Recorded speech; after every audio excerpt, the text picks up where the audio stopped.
be here with you guys. So I've already cried once this morning, so we'll see how I can get that count up. Emily, where are you?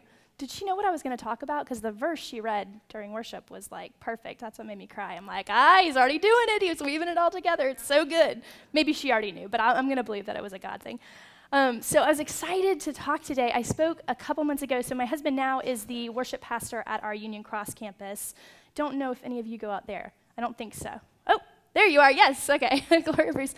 And I spoke at our Taste and See a couple months ago. And so I guess when they were doing this series, and Ann and Ashley were talking about what they were going to be talking about, Ann was like, I want to incorporate some testimonies. And Ashley said, have you heard Abby Francis's story?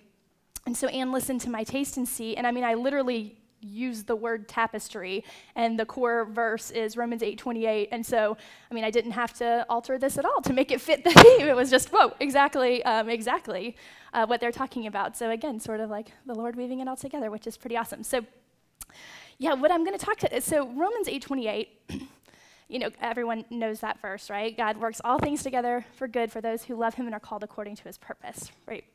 And that's become sort of a core, I think like the overarching core theme of my life. And I don't know about you guys, I have different verses that sort of float in and out for me that are like, that's my verse right now, like, can all this worrying add a single day to your life is a pretty recurring one that I like put in front of me to remember. And but this one now, I think the older I get, I realize like this is my verse, And when you hear it, it's like a nice thought, right? It's like a nice, that's cool. No, God's got it. He's working it out. It's good.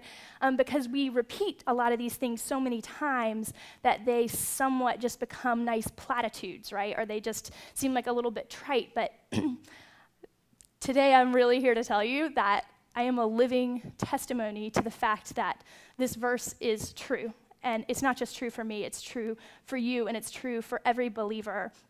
And it's so insane and powerful how the Lord is really working everything in our lives together for good. It's kind of nuts because we're so human, right? And we're inside time, and we can see in this limited view of the circumstances around us, right? We can't see outside of that because we are human. But God is outside of time and above us, weaving together this beautiful tapestry with our lives. And it's just, it's truly, truly mind-blowing, even in our weaknesses, in our mistakes, in our hurts, in our pains, in our triumphs. Every single little thing, every component, he's weaving together, and it's just really, really, really cool. So with that being said, there's a lot of different directions because I feel like this verse permeates kind of throughout every aspect of my story. But the one part, because we're not going to be here for 14 hours, the one part that I will talk about in the next 30 minutes is a part of my story that has recently come full circle. And that is the fact that I am adopted. So for those of you, which I don't know a lot of, this is fun because the last time I told this, I knew most of the people, but I don't know a lot of you, so this is kind of fun. So I'm adopted, and that's a really cool part of my life. I always thought that was like a really neat thing, but lately it has come around and taught me a lot. It's come full circle, and I'll get to that in a minute. So to start my testimony, I guess most people probably don't start it before they were born, but in this situation, it makes the most sense to do that. So my parents got married. My dad is a pastor, and was a pastor for 50 years. So they got married and, wanted to start a family. And my mom conceived a little girl.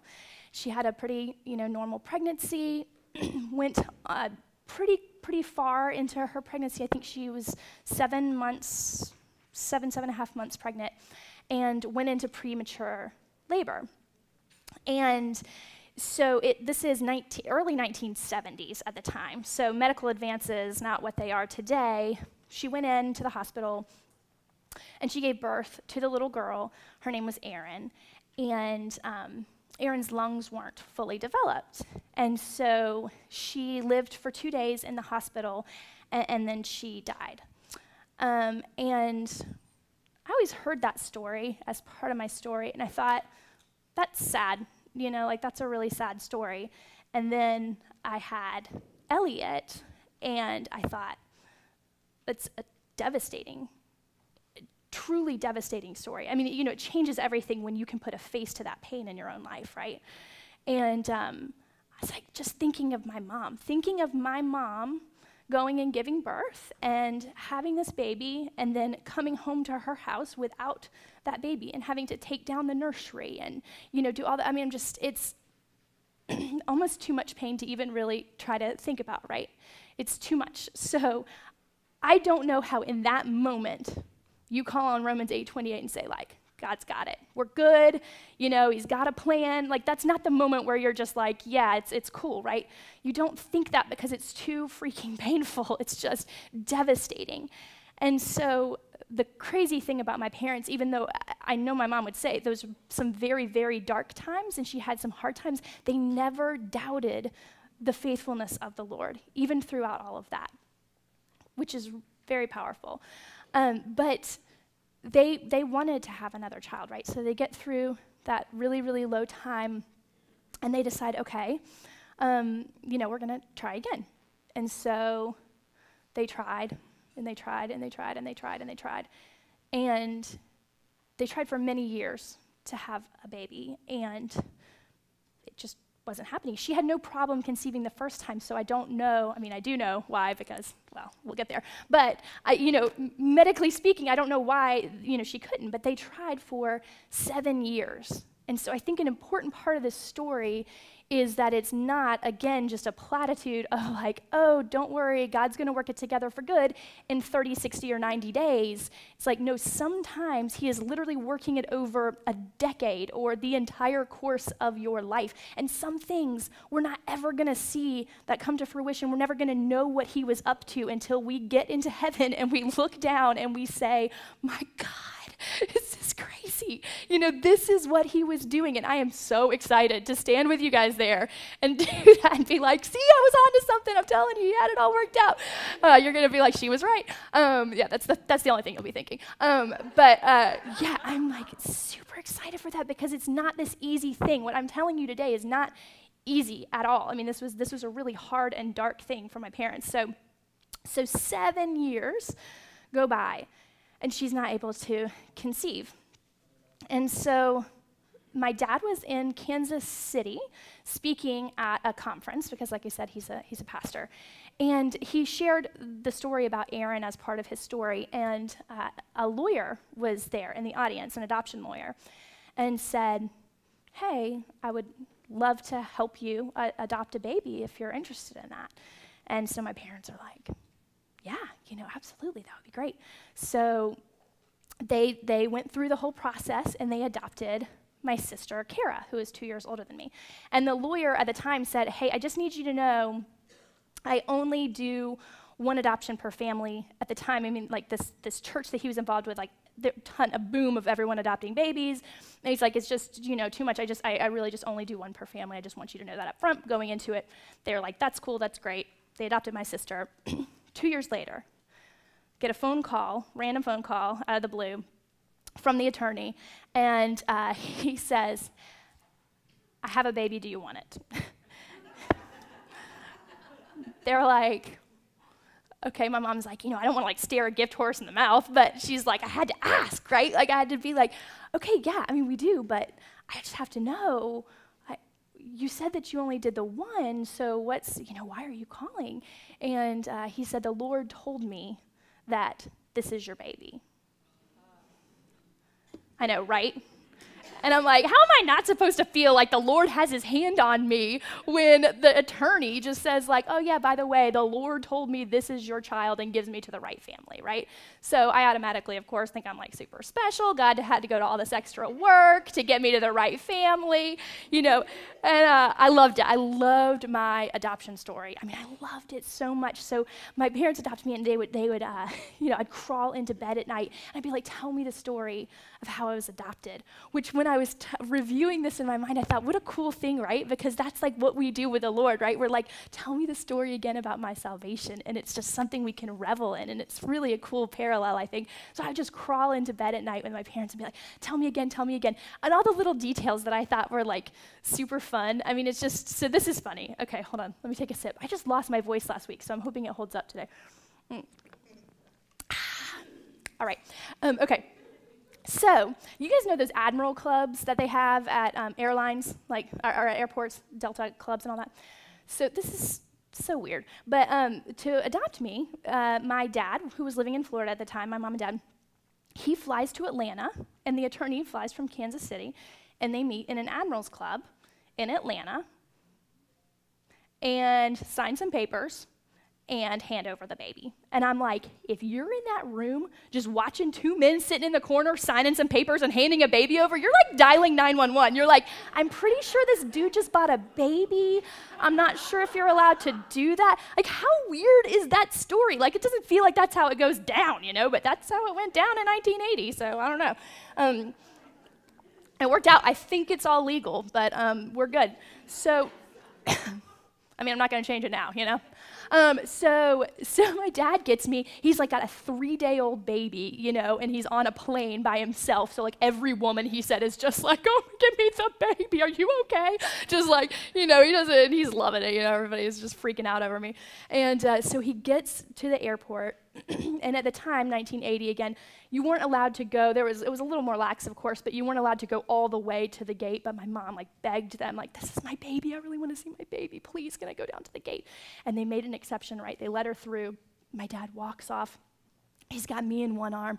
He's got the briefcase because, you know, all they had to do was sign the papers and hand me over, so that's all he's got. And he walks out, and my mom's like, let me hold it. And he hands her the briefcase, and I just, like, she's like, give me my baby, you know, and it's so dumb, but I, like, loved that when I was little. I'm like, tell me again. Like, I just thought it was super cool, right? And they gave me this book, I Am Adopted, and I would read it, and it's super funny because my parents moved here about 1.5 years ago. And they had the book, they found the book. They're like, here's the book, you know, it's called I Am Adopted. And I'm like, oh, I can't wait to look at this again. And I was reading it through, and I specifically remember that in the book it was like, so you're adopted, you're extra special, you're set apart, you know, all this stuff. It's like, in the book it literally says like, now you're no more special than anyone else, but you're as special. I was like, this is not the book. I don't think this is the book. I think maybe this is the one you gave my sister. But this is not my book. It was really funny how your perception, I was like, that's not how I read it at all, but that's cool. So I totally loved it. I loved hearing that story because I think that earthly adoption is a beautiful, beautiful thing. And I think this is one of the things that I really want you guys to hear, and I've talked to Alan about this a lot. If you misunderstand or have a misconception or perception about earthly adoption, then you misunderstand heavenly adoption. Okay, you misunderstand our salvation, because if you are constantly saying to the Lord, can I be a full heir? Can I be your real kid? Then you're missing it, right? You are. And that's the thing people misunderstand. And people have said a lot of insensitive stuff to me about being adopted, not realizing I'm adopted. I look a lot like my adopted parents. They didn't realize it. And they just say things like, I don't think I could ever love a kid that's not my own, and things like that. Yeah, and instead of getting mad, I say, that's so cool, I'm adopted, let me tell you how that's a dumb thing to say, and then we talk it through, right? Because it's not worth getting offended. Let's just educate each other on that's not right. So here's my experience, and let's talk about that, because that's actually incredibly hurtful, you know? I've had a ton of that, actually. But that's the thing, people misunderstand it, and even in that slight misunderstanding, I couldn't love a kid that's not my own, right? I am my parents' own. There's literally no difference. I forget all the time. I'm like, Mom, so when you were in labor with me, like I don't remember, because it's the same thing. It is love, right? It is this like covenantal sort of love that I have with my parents. That's what we have with the Lord. So if you're misunderstanding that, if you tweak that in your mind just a little bit, I challenge you to think, if you have thought that way about earthly adoption, to think about how you think that the Lord sees you, right? Are you standing there and asking the Lord, can I be a full kid? Can I be your real kid? Because we are, through Jesus. That's what's insane about it. I mean, it's so cool, right? We are the actual kids. So that's cool. Anyway, I got more. Okay, so the way that I said, you know, this has come full circle recently for me is that I found out a couple years ago now that my birth mother was looking for me and had been looking for me for 16 years. Yeah. It's crazy, strap in. Okay, so this is kind of nuts. So some of you, I don't know if any of you, some of you do know the Lads who used to attend church here, and then now he's a resident at Johns Hopkins because he's wicked smart. And they move up there, and Julia, who is a dear friend of ours, has her third child, and almost actually died during childbirth. It was this whole crazy thing. And so she needed a lot of help afterwards. So we had a bunch of people going up for a week at a time to help them with the baby because she couldn't lift or, do anything. So Jean and I went up for a week to Baltimore to help out.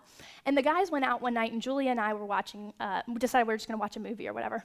So this is a ridiculous story, but we just are like cruising through HBO Go or Netflix or something. And I'm like, so there's this one movie that I've been wanting to watch. Don't really remember what it's about, and I'm not sure who's in it. And she's like, great, yeah, we'll watch that one. That's very specific. Yeah, we'll just do that.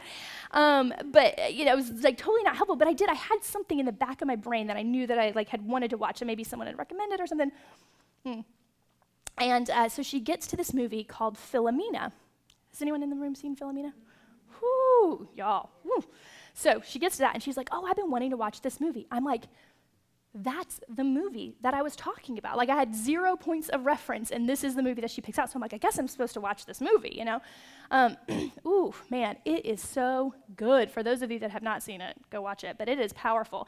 So it's a movie about a birth mother who's given up a son and goes searching for him, right? Now, I've seen a million things about, TV shows, books, movies, about people being adopted, searching for, and it's never done anything necessarily in me. I'm very, I thought it was cool that I was adopted. I'm not emotional. I wasn't emotional about being adopted, if that makes sense. Like when I would watch those Jerry Springer type shows where they are reunited, they're like, Mom, and they're crying. I'm like, you don't even know that person, which that's fine. Maybe that's their experience, but for me, I was just like, no, I got my mom, my dad, I'm good. I felt good. I didn't feel this super emotional tugging about it, or, I need that, or that's a missing piece. That was just not my personal experience.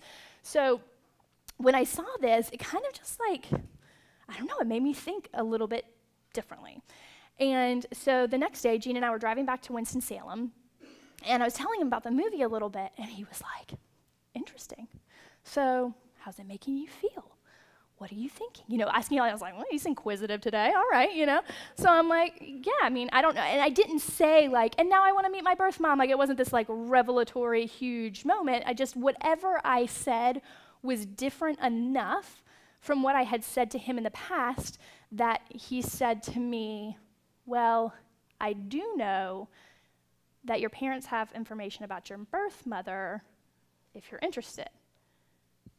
And I'm like, wait, what are you talking about? Because anyone that knows me even slightly, a couple of you in the room do, know that Gene and I have 0 boundaries in our marriage, probably to the bad. We have no secrets. We are extremely, extremely open, right? So I'm like, how does he know something about me that I do not know about me? And he's just telling me this randomly in the car. And so I'm like, I've just entered the twilight zone. I'm like, what are you talking about? My parents have information about my birth mom. He's like, so, and he said a couple times ago when we were in California, it turns out it was 4 or 5 years ago when we were in California, my parents, I get up to go to the bathroom one time, and my mom leans over to Gene and is like, hey, so her birth mom wrote us a letter, and we have some information about her, but I don't want to do that unless that's something that she wants. So if she shows any interest, just tell me, and then we'll get her the information. And then I walk back into the room, and he's like, what the heck? Because then he can't ask any follow-up questions or anything, because I'm just sitting there. So he's just like, okay, bit of a bomb to drop there, but I'll chew on that. So he doesn't know what to do either. And, again, for a point of context here, I did not want to meet my birth mom. Not in a negative way, not in a I had anything against her way at all. If anything, I always said to anyone that would ask me, because that's usually the first question people ask you when they find out you're adopted, do you want to meet your birth mom? And it's just no, if I could say one thing to her, I would just say thank you for doing the right thing for me. Thank you for thinking more of me than you did of yourself, right? That's it. And I'd be good, but I don't need that. I'm good. I feel fulfilled. I feel like the Lord has me where he wants me. Don't need it. So with that in mind, my mom and Gene, for that matter, wanted to honor what I wanted, right? So when people find out that people don't like this part of the story because they're like, Well, that feels like were you mad? Were you like super mad that people were hiding stuff from you? And seriously, almost everyone asks me that. It's like, no, guys, man, anger is like the easiest. It's so easy. It's easy to be angry, but why would I choose anger in a situation when I think about the hearts and the intentions of the people that I'm talking about in this situation? My parents only wanted what was best for me. If my mom was trying to hide something from me, she would have torched the letter and never told me anything, right? She tells my husband, because she wanted to honor what I wanted. And Jean has zero motivation to not tell me this except for trying to do what I wanted. Because the second I find out, it's out of my court. I felt like, the second I knew that she was even looking, I would feel that I needed to respond. So they were just trying to honor my wishes there. And so if you cannot choose anger, don't choose anger, man. Try to think about the heart of these people, right? So that's what happened there. So he tells me this. I'm like, oh my gosh. Well, I guess then I find out what my parents know about my birth mom, So he calls my mom and he says, I think it's time to tell her, what we know. And so my mom overnights the letter from my birth mom, and there's a picture in it. And that, like I told you, I'm not like emotional about being adopted, but when I saw that picture, I have a half sister. In the picture that they sent, we were like identical twins. Weird, right? And I have never seen anyone that actually looks like me that has my genetic makeup. And I just lost it. I was just like crying. I'm like, oh, this is weird. Like they tapped into some stuff, I'm like, man, somebody looks like me. This is so bizarre. And the letter was so beautiful, you guys. I have it, but I don't know if I'll just tell you the gist, which is that it was so healthy. It wasn't this like, I need you to come and complete me. I regret it. None of that. It was actually to my parents because she wanted to be respectful. And it was, when I gave her to you, I gave her to you with my whole heart. And I did it out of love for her and what was best for her. I feel that I have no ownership over her. I'm not trying to come and take her from you. I just, I would love to know that she's okay. And, that was it. It was all very, very healthy. So I felt comfortable with it because I didn't feel like, okay, this is going to be some weird, like emotional baggage-y kind of thing. It all is, but it wasn't unhealthy. So it all is, right? It all is.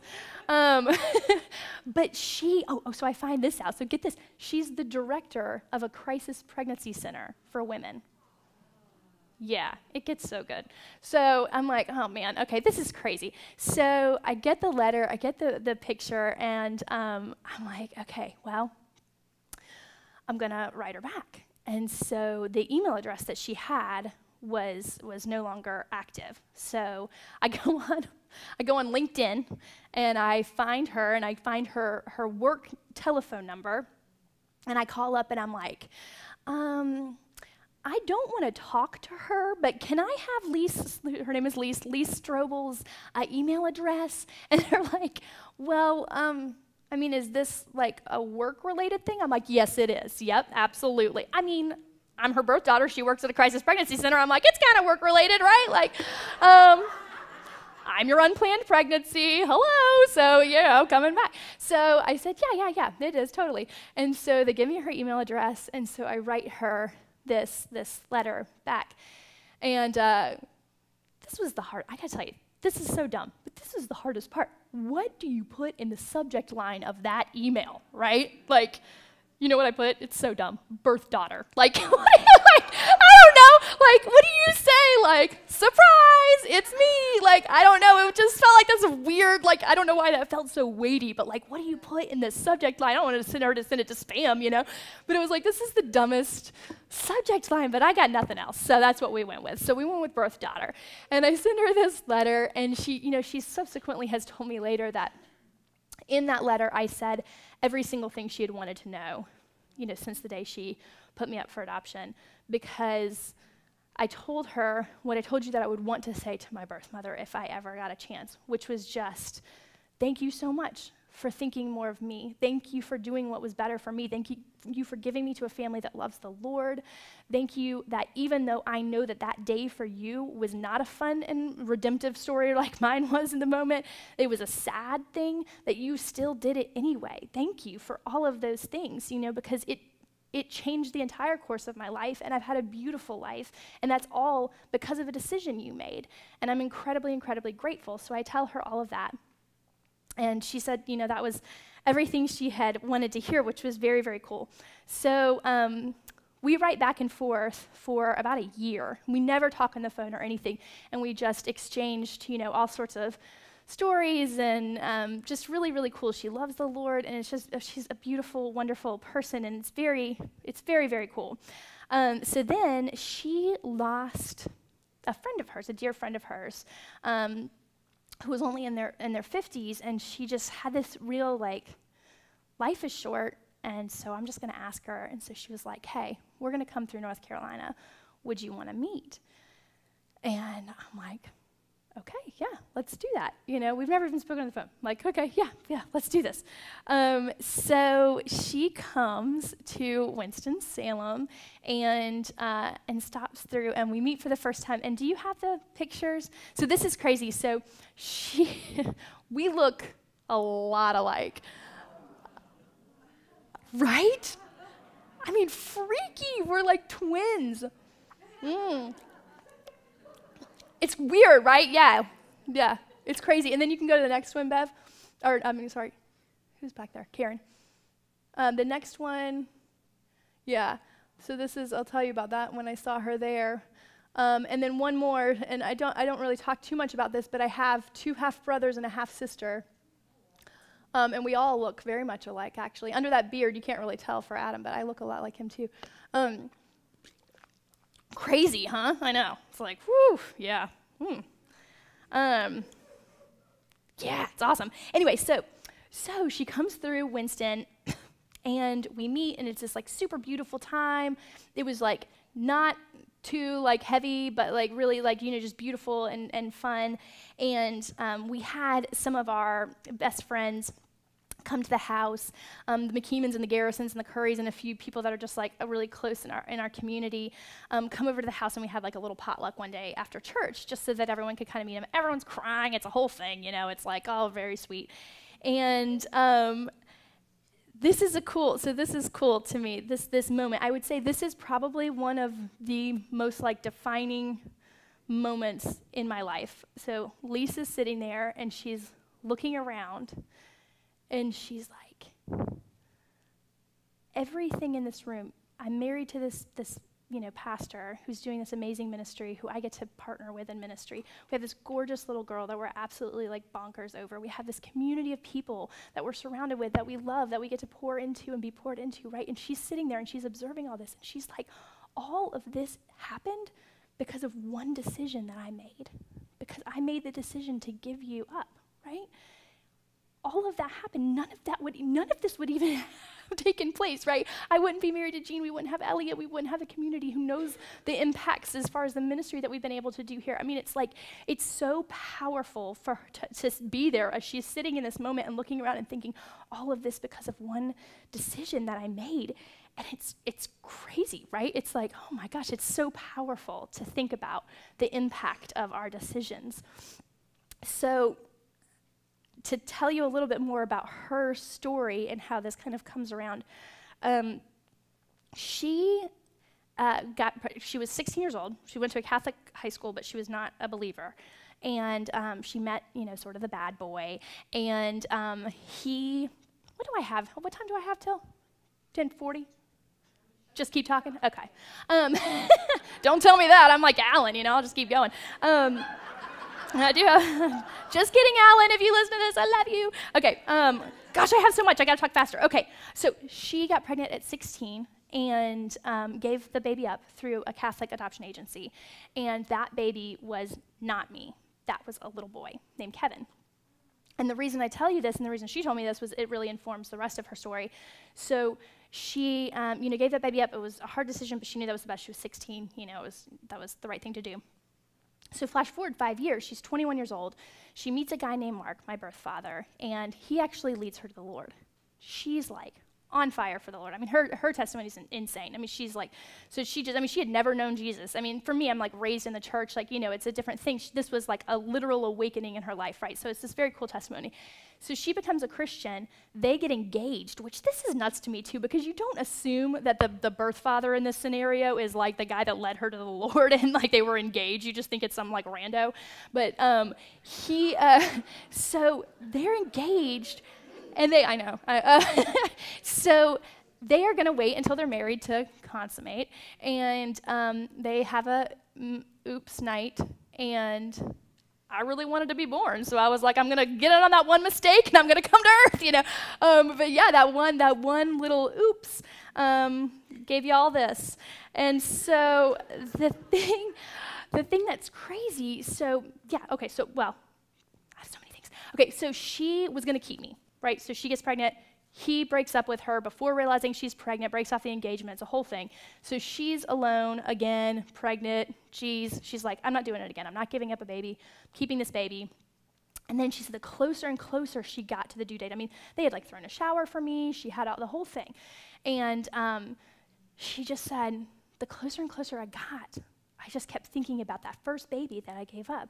And what was different? Like, I'm still alone. I'm going to have to work all the time. I'm never going to see you. I can barely provide for you.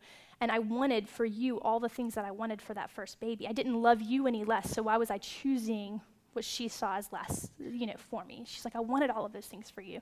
So she made a very, very difficult decision, and she gave me up as well. So the thing that's kind of crazy to me about all of this is that I'm an accident, right? So when I think about my life, I think I'm literally not even supposed to be here. I wasn't just born into sin. I was literally born out of someone's sin. That was not God's best scenario for my birth mother, right? But that's what's so nuts, is that even that, he takes that and he uses sexual sin in my birth mother's life to come and works it together to redeem this dream in my parents' heart of having another child, right? Like, that's how crazy God is. He's like, oh, okay, you're over here screwing that up. How can I work this together? I mean, it's so incredibly powerful and beautiful. And it's, oh man, even when we screw it up, man, even when we screw up, like, he can fix that. You know that thing on Facebook, that thing that goes around that's like, if you think you can mess up God's plans for your life, honey, you are not that good. Have you seen that thing? And it's like, oh, that's cute, yeah. But it's totally true. It's like actually true. And it's like that, so when Lisa's sitting there looking at this thing, and it's like, have you seen the movie Sliding Doors with Gwyneth Paltrow? Or like, it's all about the butterfly effect, right? If you had gotten on the one train versus the other train, it changes the entire course of your life. So the thing about that, and I think this is a little bit of a contrast here, right? Because I'm saying, even when you mess it up, God will fix it. The other thing about that is, and I think a big point, is that we do take the decisions that we make seriously, right? Like, Lise, in that, she made the right decision for me. She was operating out of the Holy Spirit, right? She was operating out of what she felt like was the Lord's will in that situation, and that's what we do. We take our decisions seriously. That doesn't mean we just go on doing whatever we want, God's got it. We take our decisions seriously, but even when we try to take our decisions seriously, or we don't and we mess up, honey, you ain't that good kind of thing, right? So that's where it all comes around, and it's super, super powerful. Like, we cannot mess it up. We do not have that power, which is just really awesome. So last thing that I'll say, I'm like almost right on time. Woo, all right. Last thing, let me get a good sip before this. Okay, so my sister, I've referenced my sister, right? She was adopted as well. She did not feel great about being adopted. She did not want me to tell anyone that we were adopted. She was always very embarrassed about it. She felt like she had been abandoned, all of these other things. Had a lot of issues, suffered with some depression and various things that have kind of haunted her throughout her life. And it was always very strange to me. I was like, man, we were raised the same way. We had that same book that I thought was cooler than it was, but we had the same book, we had the same parents. It's not that my parents favored me or anything like that at all. And so I couldn't figure out what the difference was. This is so cool. So that picture where I was like sitting on my birth mom's lap there, her best friend bought a house in Topsail, coincidentally, like right after we meet, which is kind of cool. So now I can just go 3 hours and see her when she comes to town to visit her. So they were in Topsail, some girlfriends of hers, and she's like, can you come down and hang out? I'm like, yeah. So we're hanging out, and her girlfriends were just like wanting to hear some of the stories about the whole, our whole story. And Elise was talking about when I was born. And that was one thing, I think since I had Elliot, I did think a little bit more about, which was like, I wonder what it was like, because I know now what those moments are like, right after you give birth, and like how powerful that can be and how intense that is. I thought like, man, I wonder what happened to me. Like, was it just kind of like, I don't want to see her, and they ushered me away, and I laid by myself for 3 days? Like, that's kind of sad. But I didn't know. Like, I just kind of had thoughts like, I wonder what that was like. And so she was talking about what that was like, and her mom was in the room with her. And to hear her tell it, we actually gave our testimony at a women's conference in San Diego, and when she's telling her part, I'm like sobbing. I'm like, is this about me? This is the most beautiful story. I mean, it was like really cool. It's really cool. She's a really good storyteller.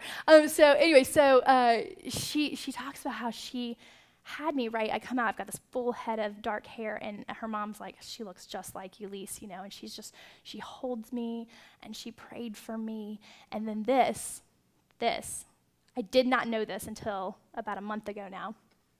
She spoke blessing over me. And she said, she just held me, and she put her hand on my head, and she said, you will never feel abandoned.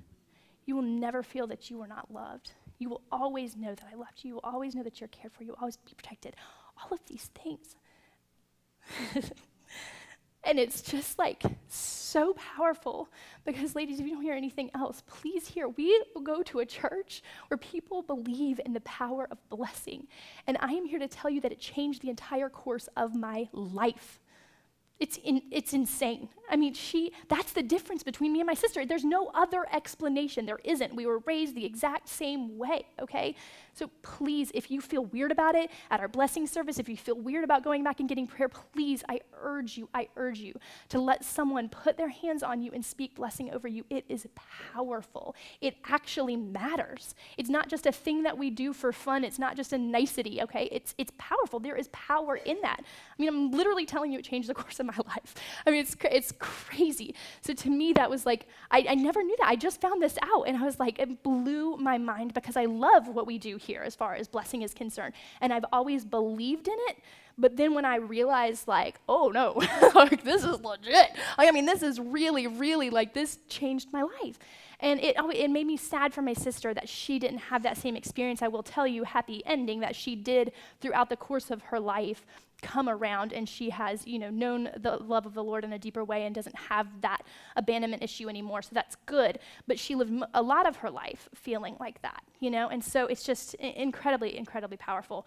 So I know my time's up. So to kind of sum up everything, oh man, it's just nuts, guys, because when I look at my life, and I think, is God good? I'm going through hard times and stuff, and I think, man, if my mom can go through what she went through and she can still believe the Lord is good, He is. I know He is, because here's the deal, okay?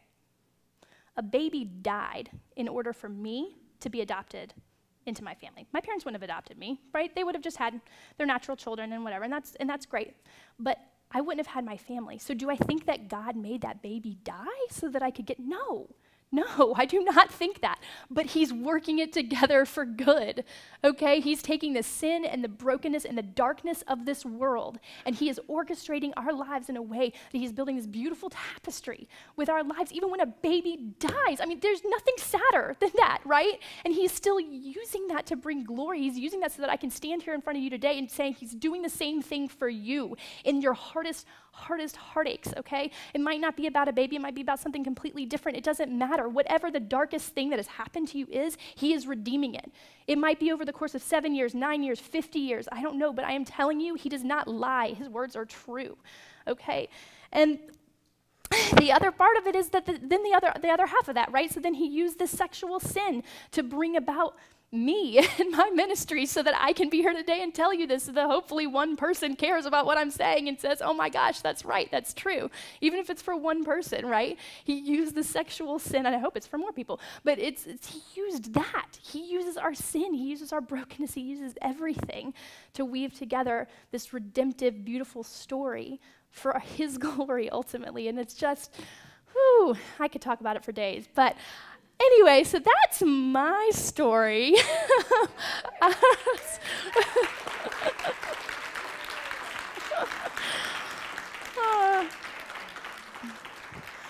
Thank you for listening. I hope I got it all in there. There's a lot of little details, and I like to try to make sure I get it all, but I hope that you guys got the point. And then Ann just asked me to pray and wrap it up, and then, yeah. Yeah, I'll pray. Let me do some prayer. Okay, all right, let's pray and wrap this up. Whew. Lord, thank you so much. Thank you for the opportunity to be here today, God, to just quiet our hearts and our minds and think about you and focus on you, God. I thank you for this incredible group of women. Man, whew. I thank you that you are weaving together a beautiful, incredible tapestry, a beautiful, redemptive, amazing story in the lives of every single one of these women. I thank you that I am not a unique scenario. I am not a special story. I'm just another one of the millions and millions of stories that you are weaving together, God. I pray that every woman here would know that she would see herself in the same light, God, that she would know that even in her deepest heartache, that even in her biggest sins, God, that nothing we have ever done, nothing that has ever happened to us, God, is bigger than you are. That you are planning something, that you are up to something, that you are redeeming things, that you are constantly seeking after us and redeeming every aspect of our life. God, I bless these women that they would not feel abandoned, God, that they would not feel that anything they have ever done takes them away from you or removes them from you. God, I bless these women that they would know that they are full heirs in your kingdom, God. They are adopted, and that means something good. That is a good thing. We are adopted. We have full rights. We are full heirs. We are your children, God. And you have blessed us with every spiritual gift. I pray today that these women will walk out of here knowing and feeling confident in that truth. Thank you so much, Lord. Thank you that you're so big. Thank you that you're so powerful. And thank you that one day we will stand in heaven together and we will look at these beautiful stories and we'll say, man, that Abby girl was up to something. In Jesus' name, amen.